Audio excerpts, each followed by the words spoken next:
Russell Westbrook gets the look in the corner for the win. 4 for 22 from the field, 0 for 8 from three-point range. In Dallas, they win their second game in the last 9 tries, getting some clutch plays from Luka Doncic, DeAndre Jordan, and Dennis Smith. That's a growth victory for them. Absolutely. And listen, they have been really good at home. They're having struggles right now closing these kinds of games out on the road. And so that's going to be the next step. I really feel like this team could be a playoff team this year. I mean, no Wesley Matthews tonight, who's obviously going to be a big part of what they do. Harrison Barnes, he's proven that he can score. Luka Doncic has shown you that he is their best player. So they're going to have a chance, I think, to make the postseason. They're going to be in that conversation. When you look at those teams anywhere from 6 to 12, and if I'm Dallas, I feel like we're every bit as good. And why can't we get there? And bringing over DeAndre Jordan also is paying big dividends. I think it also says a lot that your best player on your team is a rookie. And a lot of times it takes a team a long time to adjust to a player coming in that young being the best player. And you see players like Harrison Barnes, you see Dennis Smith Jr. sacrificing their game a little bit and playing off of Doncic. And you don't see that a lot in terms of, obviously the caliber of player that Luka, he commands it. But I do agree with you. I think they'll figure things out on the road, and they are going to be in the playoffs. They've got the worst road record in the entire league, 2-15. And to your point, the thing that makes it great for them is he's earned it. Like, they respect his ability because they see it every day in practice. And you know how it is when that's where it starts in practice, when you're out there with a guy, when you see his grasp of the game and how he plays it, his understanding of it. He's not your typical rookie. He is age-wise, but those 3 years he spent as a professional overseas have paid huge dividends for him and that Mavericks franchise. And certainly for Dallas, they know, okay, Luka's going to get the ball in clutch situations, and you saw it pay off there. Dennis Smith Jr. looking around for Luka, gets a wide-open layup at the end of that game. But for OKC, they got 2 looks. Paul George, probably the better quality look. Russell Westbrook, relatively open in the corner as well. Your 2 best players get those shots you want. Well, in terms of Paul George, obviously playing against a smaller defender, gets to his spot. He's known for knocking down that elbow jump shot 8 or 9 out of 10 times. So I don't have a problem with that. They changed up their set a little bit after the timeout, got Russell a look in the corner, but obviously with him shooting 4 for 22 from the field, Russell's the type of player where that shot goes in just because he's Russell Westbrook and he's going to continue to hunt those shots, and he usually finds his rhythm towards the end of the game. But, they've won 10 road games this season, leads the league in road wins this season, and they've picked up defensively. So, OKC is going to be extremely scary in the playoffs. Yeah, but to me, they lost this game. Their 2 best players both had a critical turnover down the stretch of that game. Paul George had the turnover off the crossover in traffic, and then Westbrook was trying to find George coming off that screen over the top, threw the ball away. Those are 2 live ball turnovers that Dallas was able to convert and score. And those are the plays you can't have, especially on the road in that kind of environment. So they're going to kick themselves more for those missed opportunities and the fact that they were able to give up points in transition on the other end. Winning on the road so hard around the NBA, and Philadelphia 76. Defensively, we executed. GA, the easy thing is to talk about the monster stat line, including the career high with 6 blocks or the 7 assists. But more interesting there was the body language. Robert Covington, Karl Anthony Towns, hugging. There seems to be a lot of chemistry between the 2, and that's what was missing in Minnesota. How important is that for them going forward and just seeing that small moment between those 2? I think ultimately it's going to be whether or not Karl Anthony Towns is ready to play the way he played tonight, more consistent. And he's been better individually, no doubt about it, since the trade. Covington has really been solid for them as well. But it's going to be more a matter, is this going to be a playoff team? I like the fact that he was more active. Like, that's the issue. And listen, I do think that was part of the issue that maybe Jimmy Butler had, because Jimmy Butler knows how talented Karl Anthony Towns is. But the question was he playing up to his potential on a consistent basis? And I think that was a big concern. When you look at the 2 guys Jimmy Butler's playing with now, I don't think there's any question that those 2 guys are better at this stage than Towns and Wiggins are. and they're in the Eastern Conference, which And probably Embiid gives and you- Simmons. Yes, and so I think for Karl Anthony Towns, and I like how he's responded to it. He's playing at a level now where he's getting back to potentially being an all-star, and he's going to have to be if this team has any chance of making the postseason. Well, to add to that, I mean, you talked about his body language, and those were two guys in that interview that benefited heavily from this trade.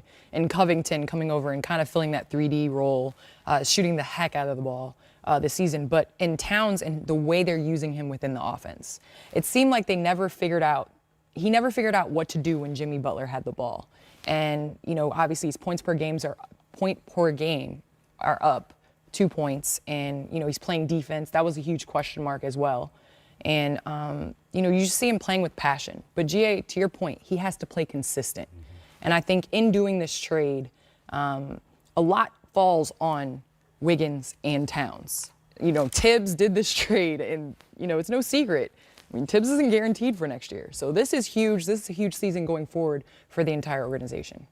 Looking at Minnesota, and we know how Tom Thibodeau is with when he has his guys, they stay in rotation, they play heavy minutes. Robert Covington clearly there, but Dario Saric, looking at it, 19 minutes for him. Here's a guy in Philadelphia that had a bigger role, kind of having a smaller role in Minnesota. What are you looking for from Saric to see if he's going to be successful there or maybe needs to go somewhere else? Well, he's 24 years old, and Tibbs plays his guys. You're right, but at the same time, the NBA is always in need of a stretch shooter that can play the type of role that he did and played for the Sixers last year.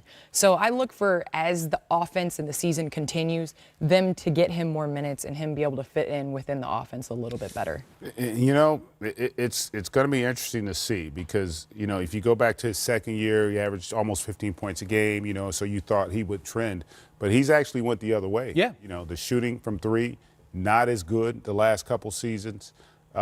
Defensively, still a bit of an issue. And he's not a guy, and that's why the postseason is so important, because the postseason really shows us who you are. You're going to play against a team potentially 7 times. They're going to game plan you. They know your tendencies. And he struggled mightily last season. And so that's probably partly why you don't see the minutes growing in Minnesota yet, because he hasn't quite figured out how to have more of an impact on the game, whereas Covington has. And so I do think in order for him to earn Tibbs' trust, he's going to have to play better because he has not been great this year, whether it was in Philadelphia or in Minnesota. Speaking of that former team, the Philadelphia 76ers paying a visit to the Portland, well, he's not in the 8th grade anymore, Lance Stevenson. Got that name at Rucker Park, GA, getting ready to take on the Sacramento Kings without one LeBron James. And that has not yielded very good results for LeBron's teams. They have not won a game without him since 2016. That streak continued when the Lakers lost to the Kings and the Clippers in their first 2 games without LeBron this season. Here's Luke Walton on how Los Angeles will look to snap that streak while LeBron sits out with a groin injury. Hey, Luke. Decision yet on JaVale McGee? He's feeling good. So we're going to get him out there tonight for a little bit and see what he looks like.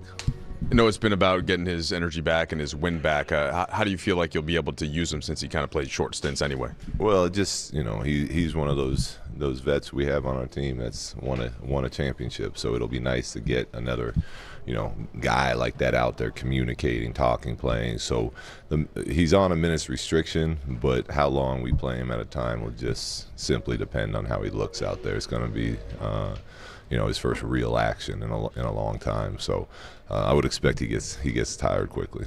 Gonna have him start? Yeah, we're gonna start him. Luka, we know what happened in the Sacramento game, but you spoke about how you really liked the flow of the game, the way that you played. What was good about that, and what can you sustain heading into this one against the Kings?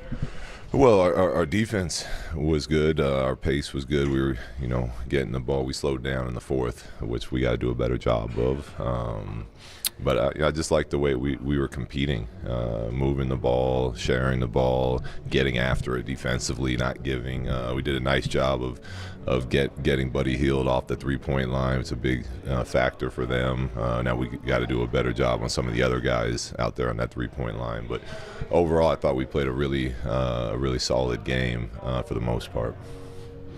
you'd mentioned before you'd kind of crossed the bridge of Zoo in his playing time once you had everybody back. Any thoughts now how you might handle it? Oh, he'll play tonight too. And again, it'll be something we're just constantly filling out. We have no idea what JaVale is going to look like right now, but Zoo will be on the court at times tonight. You guys had 312 passes in that last Sacramento game, about 50 more than you normally average. What led to that degree of ball movement throughout that game? Well, it's something we always talk about as a team. We want to, we want that ball moving. We want guys looking to attack and shoot when they're open. But if you don't have it, we want the ball moving.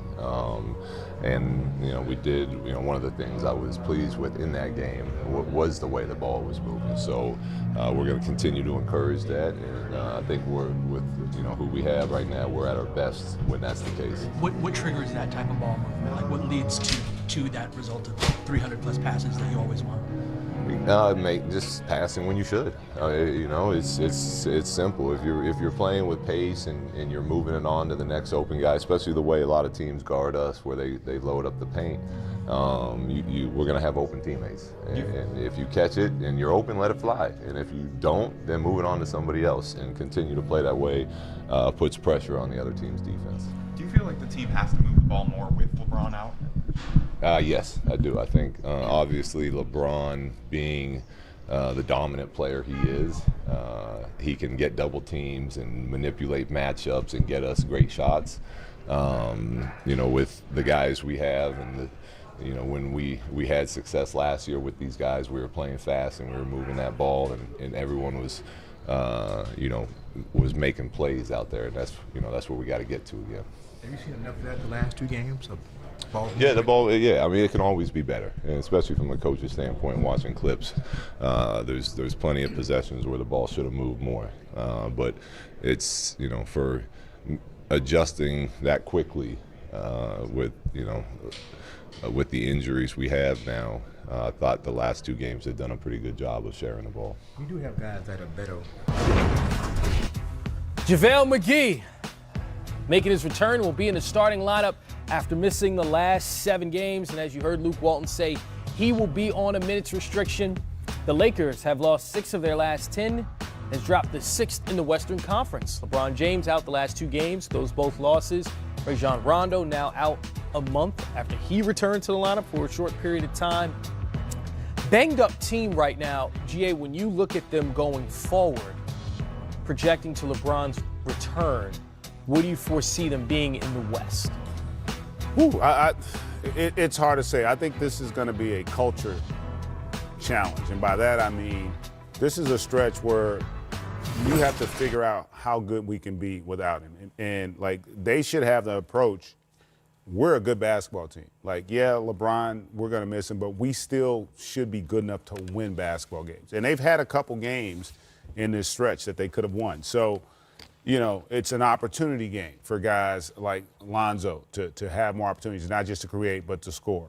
For Ingram, Lance Stevenson, guys like that, Josh Hart, they're going to need those guys to step up and have more of an impact on the game. And the beauty of it is, as a young player, I can guarantee you to a man, they're all excited about the opportunity to go out and play and be given more responsibility because they want to also see how much they've grown from a season ago. So if you're Luke Walton, that's the way you want to approach this. Guys, we're still a good basketball team. We're a playoff team without LeBron. And that's the message I'm trying to send to those young guys to get them to go out and play at a high level. And now it's just a matter of whether or not they have the confidence and the belief in their culture to be able to go out and perform. Well, it's tough when you're missing one playmaker, but they're missing 2. I mean, and Rajon Rondo and LeBron James that are the only 2 members on this team that have championship experience. And by that, I mean, that's putting a lot of pressure on Lonzo Ball and Brandon Ingram to play and handle the ball and distribute. Lonzo has put up some great numbers, but down the stretch, they've struggled to score, and they have a lot of wasted possessions in the last couple games. I mean, they were up 14 against the Sacramento Kings, and Sacramento came back and beat them on a dagger by Bogdanovic. So, I think it's more so closing games where that youth comes out, not necessarily getting there, but closing. I mean, Kuzma's put up amazing numbers. He's contributed as well, dropping 30 in the last game, but it's those closing possessions that are a problem of who's the go-to, who's calling the plays, who is getting them in the sets they need to get in. Candace, even when you say that and you mention the Sacramento Kings, I mean, this is a team that's a bit surprising this season, but it's because they're young players, De'Aaron Fox, Buddy Hield, they've taken their game to another level because they've had an opportunity to grow. So isn't this a great opportunity for Brandon Ingram, for Lonzo Ball to grow into those roles? And isn't this the perfect team for them to face in order to do so? Well, I think it's two different situations. You're playing against the Sacramento Kings and you're playing against the Los Angeles Lakers without LeBron. A lot of teams are looking at these games without a LeBron James and they're saying, we can go in there, we can get one. And especially on the road as well. I mean, Sacramento, the way that they played down the stretch with the passion that they played with, they beat them, single-handedly. I mean, De'Aaron Fox had a great game, but they got some contribution from Bogdanovich. But at the same time, this is a time for growth, but they got to win games. Yeah. This is the Western Conference. 1 or 2 games can separate them from being a 7 seed versus a 4 or 5. Or being out of the playoffs. And the other thing I would say, to me, I look at the Lakers' issues defensively. Because in those 2 losses, their last 2 losses, they've given up over 117 points a game. So they've scored well enough to be able to win games. And sometimes, you know what, the other team, they get checks on the 1st and 15 too. Sometimes they're going to be able to get those stops. You've got to be able sometimes to get stops defensively. To me, the fact that they couldn't get those consistently down the stretch is why they lost both those games. And so if I'm Luke Walton, again, what do all the best teams in the league have in common? They're good defensive teams. If we want to be one of those teams, we have to be better defensively, and that's where they haven't been during this stretch. When they turned the page and became a consistent team, it was really because defensively they had improved so much from where they were at the beginning of the season. Now they've had a lapse back that they're going to have to try and reconfigure to get back to where they can win and have an impact on the game on that side of the floor. Are there certain matchups that get you excited, especially young players? Because Lonzo Ball and De'Aaron Fox, I mean, that goes back to their college days, the first time you saw them match up against each other. This just has excitement, and it's good to see them play twice in the same week. I think it's more so from De'Aaron Fox's point of view. I mean, obviously, Lonzo Ball is very nonchalant and won't comment in the media about rivalries. But you have those players when you're a player players that want to come at you, and you know it. And so you take it personal, and I think that's what Lonzo has done. I mean, his stats went up, and obviously his usage was higher. But that matchup has been fun, and I'm excited for tonight. Well, keep in mind from De'Aaron Fox's standpoint, we're both point guards, and you were picked before me. And I want to prove I'm better than you. So, that's a challenge that he has put forth. Give Lonzo credit, though. In the last meeting, Lonzo was terrific, clearly outplayed him. And that's the first time he's really outplayed De'Aaron Fox since probably high school. So that was an impressive performance. Let's see if he can match that and maybe get his team a win. Because Sacramento right now, we talk about the upstart Lakers and them getting into that playoff contention. Sacramento's right there as well with their young core. De'Aaron Fox, Lonzo Ball, about to tip off in about an hour. Can't wait to see those 2 guys play again. I got 2 more names for you. KG, Jimmy Butler, have some things to talk about. Like, hey, why did you leave Minnesota? KG's heart is there. Let's listen to that interview next on Game Time.